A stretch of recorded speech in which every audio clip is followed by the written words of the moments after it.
বাঁশবাগানের মাথার ওপর চাঁদ উঠেছে ওই, মাগো আমার শোলক বলা কাজলা দিদি কই।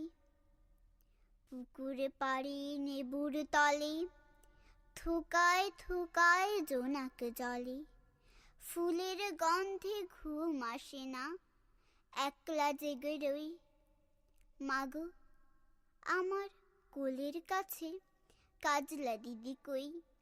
সেদিন হতে কেন মার দিদিরে না ডাকো, দিদির কথায় আঁচল দিয়ে মুখটি কেন ঢাকো। খাবার খেতে আসি যখন দিদি দিদি বলে ডাকি তখন, ও ঘর থেকে কেন মার দিদি আসে না কো।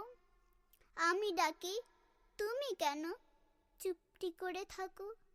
বলো মা দিদি কোথায় গেছে, আসবে আবার কবে। কাল যে আমার নতুন ঘরে পুতুল বিয়ে হবে।